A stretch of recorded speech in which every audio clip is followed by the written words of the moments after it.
A new report recommends changes to police training in Phoenix, Arizona, after the city had the most officer-involved shootings in the country. 2018 was the most violent year on record for Phoenix police, with 44 police shootings. That's more than double the number in 2017. By comparison, the New York City Police Department, the largest in the nation, had just 17 officer-involved shootings last year. Jeff Pegues spoke with the Phoenix police chief, who commissioned the study of her own department after she saw a troubling increase in the use of deadly force. Has any other city experienced 44? No. Yeah. Trust me, no. Phoenix Police Chief Jerry Williams is battling the perception that her officers are too eager to use force after her department had the most officer-involved shootings in the country. There are some people who think, well, are Phoenix police trigger happy? There are some people who think a lot of things. My agency is unafraid of the truth. If there's something we can learn, let's learn it, let's fix it. A new National Police Foundation report says there is no one issue that caused the spike in officer-involved shootings in Phoenix, but notes assaults on officers were higher than past years and more of the subjects involved were armed. Phoenix-based activist group Poder in Action says the Phoenix Police Department has a history of aggression and issued a travel advisory for minorities last year in response to police violence in the city. We had a vigil here right after it happened. Paris Wallace works with Poder in Action. Yeah. She told us about one shooting last year involving 34-year-old Robbie Brown, who was shot and killed by police responding to a call at a bus terminal. He was sitting at one of the benches, and somebody said that they saw him playing with a gun. Arizona is an open carry state, which means it's legal to carry a gun in plain sight.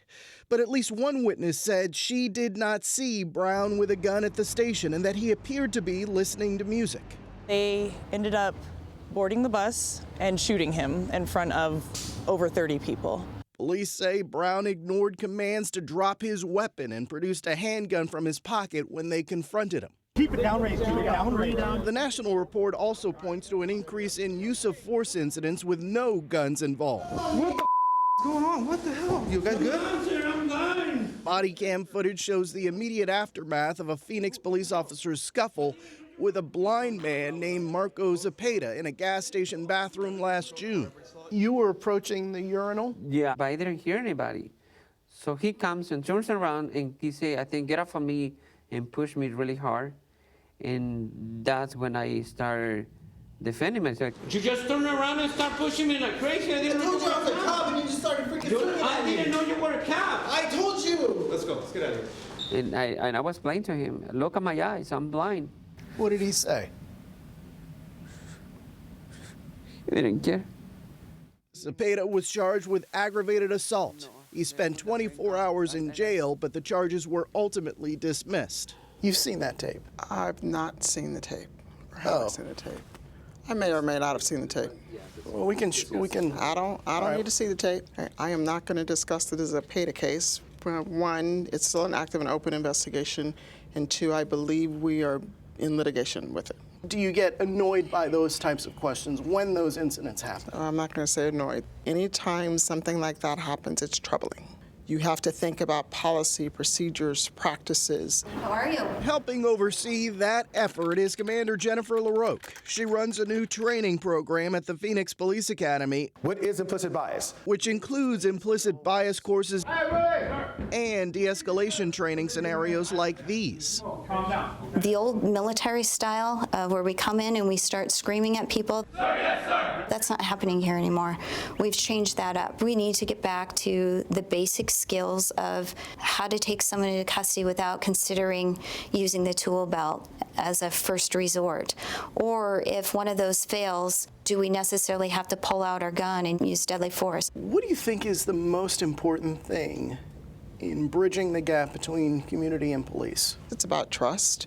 Can we always work on trust? Absolutely. Can we always work on communication? Absolutely.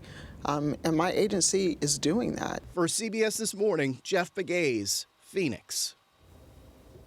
The National Police Foundation report notes Phoenix police have already made significant changes to their training programs, but there is no evidence yet that implicit bias training or de-escalation training will result in fewer officer-involved shootings.